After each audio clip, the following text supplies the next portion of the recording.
नमस्कार, मैं रवीश कुमार। मैं एक बैंक के लॉकर में बैठा हुआ हूँ, जहाँ कुछ साल पहले तक किसी भी ऐसे व्यक्ति के लिए आना मुमकिन नहीं था जो वांछित ना हो, जिसे अनुमति ना हो। मगर अब बैंक का ये लॉकर, जहाँ पर कभी सोने, चांदी, दौलत, रुपया सब होता होगा, यहाँ पर अब किताबें हैं। तो हम इस किताब की दुकान के बारे में बहुत ज़्यादा नहीं जानते हैं, मगर कोशिश करेंगे कि कम बोलें और अपने वीडियो के ज़रिए आपको दिखाने की कोशिश करें। पर हमारी किस्मत है कि कहीं भी जाता हूँ, मीडिया से संबंधित किताब पे नज़र पड़ जाती है। फॉरगेटन न्यूज़, जो ख़बरें भुला दी गई, और the crime of the century and other lost stories, ये किताब है। इस किताब की जो दुकान है, ये दुकान नहीं है, मैदान है। मैदान भी नहीं, आप इसे मेला कह सकते हैं। ये लॉस एंजलिस के डाउनटाउन इलाके में है, और ये बैंक का एक तरह से लॉकर, जिसे आप लॉकर है, उसे अब बुक शेल्फ में बदल दिया गया है। यहाँ इस किताब का नाम है द लास्ट बुक शॉप। नाम ये इसलिए है कि इस दुकान को बनाने वाले ने ये सोचा था कि अगर दुनिया से या इस शहर से बुक स्टोर, किताबों की दुकानें ख़त्म हो भी जाएंगी, तब भी ये दुकान रहेगी। 22,000 वर्ग फुट इलाके में ये किताब है। ये द लास्ट बुक स्टोर है, और ये आप टनल की तरह आते हैं इसलिए क्योंकि ये पहले बैंक हुआ करता था। तो 22,000 वर्ग फुट में ये किताब की दुकान कह लीजिए। देख कर लगता है कि हम किसी पुस्तक मेले में आ गए हैं, और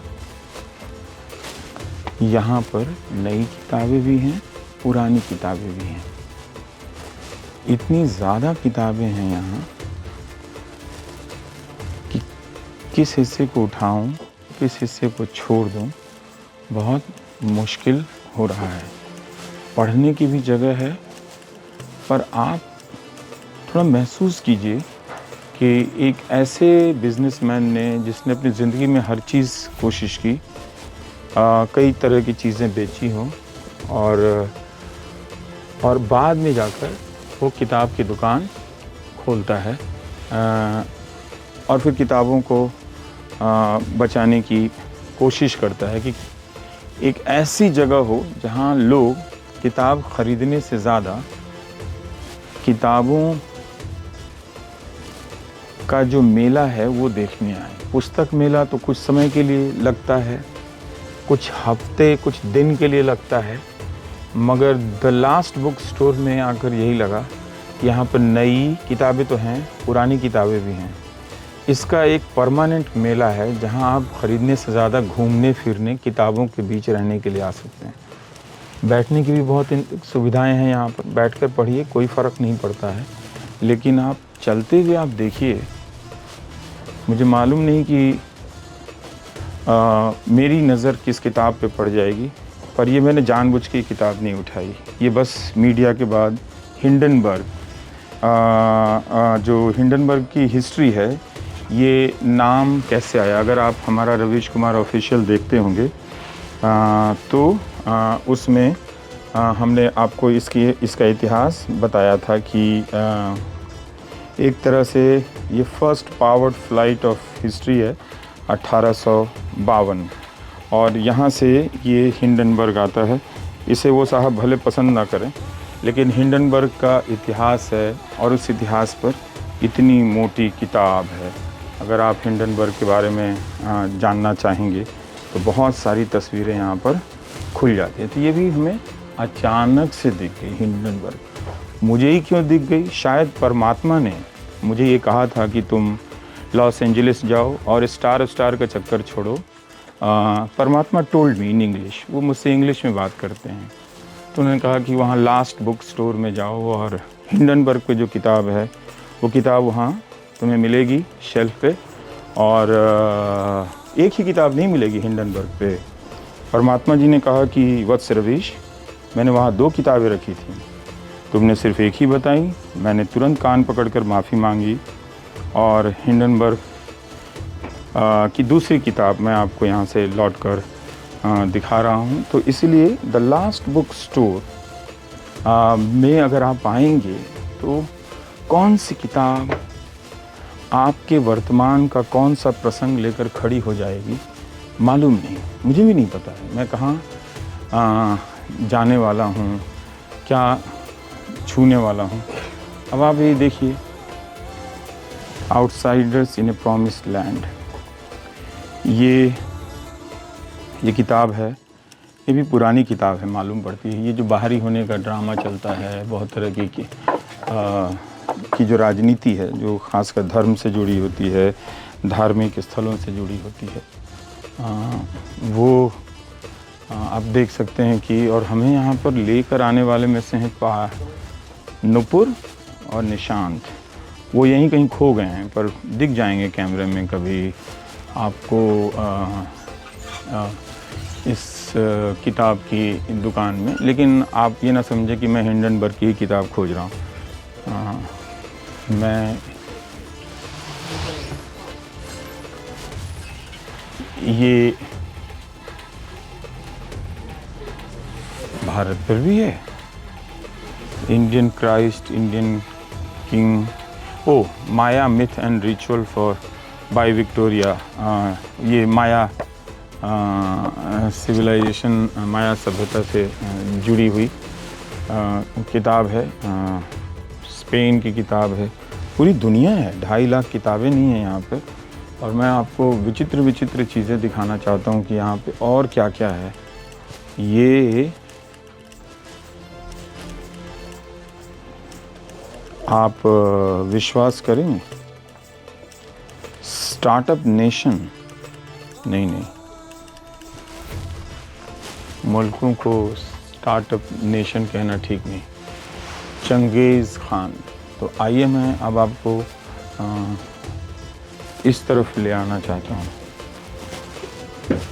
कुछ किताबें यहाँ पे बहुत सस्ती भी हैं, लोग किताबों के अदला बदली करके व्यापार भी कर लेते हैं, अपनी किताबें लाते हैं एक दूसरे से, किताब के बदले किताब भी कर लेते हैं, ख़रीद के भी ले जाते हैं। बहुत सस्ती किताबें हैं यहाँ पे, बहुत पुराने एटलस आपको मिलेंगे। पर अब आप महसूस कीजिए कि आपके शहर में ऐसी कोई दुकान हो तो कोई आए भी तो उसे वहाँ आप ले जा सकते हैं, दिखा सकते हैं, खुद भी जा सकते हैं कि अगर मन ना हो कि अलग अलग देश की किताबें नहीं, अलग अलग देश के लोग यहाँ पर चक्कर मार रहे हैं, घूम रहे हैं और देखने की कोशिश कर रहे हैं। हम आपको दिखाना चाहते हैं, ये कुछ यहाँ पर हज़ारों की संख्या में विनाइल रिकॉर्ड हैं, जिसको आप पुराने ज़माने में गाना सुनने का जो तरीका होता था वो रिवाइव हो गया है। पुराना कैमरा सब यहाँ पर रखा हुआ है। ये वीडियो कैमरा आप देखिए, किस ये आपको 70-80 के दशक की हिंदी फिल्मों में भी वीडियो कैमरा दिखता है। इस तरह का शुरुआती वीडियो कैमरा है। तो इसकी आप पूरी वैरायटी जो है आप यहाँ पर देख सकते हैं। मुझे मालूम नहीं कि इसकी बिक्री होती है या नहीं होती है, पर मैं भी इसे अपने लिए तस्वीरें ले रहा हूँ कि पता तो चले कि वीडियो कैमरा की यात्रा कैसी रही है। और इसमें बहुत सारे स्टोर्स हैं तरह तरह के लोगों के ख़रीदने बेचने के लिए। अब मैं आपको ऊपर से दिखाना चाहता हूँ लास्ट बुक स्टोर कैसा है। 2.5 लाख किताबें, 22,000 वर्ग फुट। ये जगह पहले बैंक हुआ करता था, पर आप सोचिए कि लोगों के पास पैसा आता है तो उस पैसे से क्या क्या करते हैं ये लोग। इतनी बड़ी दुकान उन्होंने किताब के लिए खोल दी, और जिस तादाद में यहाँ किताब है, लोग हैं, ज़रूर उसका बिज़नेस उतना बड़ा तो नहीं होता होगा, लेकिन अब है तो है कि किसी का जुनून है कि उसके शहर में ऐसी दुकान हो जहाँ पे लोग चलते हुए आएँ, थक जाएं और किताबों के बीच जाकर बैठें, वो याद दिलाने के लिए भी कि एक दिन अगर ये किताबें हमारी दुनिया में नहीं होंगी, हम किताबों के बीच नहीं जाएंगे, तो हम कितने खाली और खोखले हो जाएंगे। तो इसलिए वो याद दिलाने के लिए कि हमारी ज़िंदगी में बहुत सारे ऐसे लोगों को मैं जानता हूँ, स्कूल कॉलेज छोड़ने के बाद उन्होंने किताबें नहीं देखी, किताबों की दुकानों पर नहीं गए। अगर बच्चे ने स्कूल की किताब की दुकान पर बच्चे की वजह से नहीं जाना पड़ा हो तो वो गए ही नहीं। तो ऐसे लोग भी अगर भटकते हुए किताबों के बीच आएँ, हो सकता है कि कोई कवर देखकर उन्हें मन कर जाए कि ये किताब हम लेकर जाते हैं और पढ़ने की कोशिश करते हैं और पढ़ने की शुरुआत हो जाए। तो मुझसे यही कहा गया है कि आप यहाँ वीडियो बना सकते हैं, लेकिन बहुत ऊंची आवाज़ में नहीं। तो ये बहुत अद्भुत अनुभव रहा। मुझे उम्मीद है कि आपको भी द लास्ट बुक स्टोर पसंद आया होगा। पसंद आना ही भी चाहिए कि किताबों की दुनिया जिससे हम कितने दूर चले गए, वो दुनिया में हमें एक बार फिर से लौटने का मौका मिला है। झांकने में भी नीचे घबराहट होती है कि इतनी किताबें हैं, ये दुकान है किताब की, ये तो लगता है कि पुस्तक मेला है। और इसमें हर तरह के जो विषय की आप कल्पना करते हैं, रोमांस से लेकर मॉडर्न फिक्शन, क्लासिकल लिटरेचर से लेकर पोएट्री, लिटरेरी नॉन फिक्शन, ये सब लेबल यहाँ पे नज़र आ रहे हैं। किताबों को देखिए किस तरह से यहाँ टांगा गया है। और एक चीज़ दिखाकर मैं ख़त्म करूँगा यहाँ पर। एक सेकंड के लिए अगर ये बस हो जाए, एक सेल्फ़ी यहाँ पर हो रही थी, तो ये देखिए पुरानी घड़ी है, किताबों को किस तरह से टांगा गया है। तो बहुत ही कलात्मक रूप से इस स्टोर को बनाया गया है। ये अलमारी है जो किताबों के बोझ से चरमरा सी गई है और किताबें फड़फड़ा रही हैं बाहर निकलकर। ये टाइपराइटर है जहाँ से किताबें लिखी गई हैं। यहाँ से अगर आप देखें तो और वो कोई टाइप कर रहा है और इस तरह से पन्ने, इसकी कल्पना देखिए, कलात्मक, कोई ज़रूर अच्छा कलाकार होगा कि वो इस तरह से किताब के पन्ने निकलते चले जा रहे हैं और किताब बनती चली जा रही है। तो मैं चाहता तो बहुत ज़्यादा गूगल करके आपको बता सकता था, पर वो आप खुद भी तो कीजिए ना, वो बहुत आसान है। लेकिन थोड़ा अगर कम बोलूं और हमारे विजुअल के ज़रिए, वीडियो के ज़रिए अगर आप देख पाएँ, इसका विस्तार समझ पाएँ कि क्या है किताबों की संस्कृति, क्या है किताबों के बीच रहने का जीवन, क्या है, ये कौन लोग हैं जो अचानक शहर में भागते दौड़ते हुए यहाँ आकर बैठ गए हैं और कोई किताब उठाकर पलट रहे हैं, और किसने इस तरह की कल्पना की कि उसके शहर में जहाँ पर आधुनिकता की तमाम चीज़ें हैं, वहाँ पर ख़त्म होती हुई एक किताब की दुकान बचा ली जाए। और कितना सुंदर नाम है, द लास्ट बुक स्टोर। उम्मीद है आपको दृश्य के रूप में, भले मेरी बातें आपको कमज़ोर लगी हों, पर दृश्य के रूप में इसे देखने का आनंद आया होगा। नमस्कार, मैं रवीश कुमार।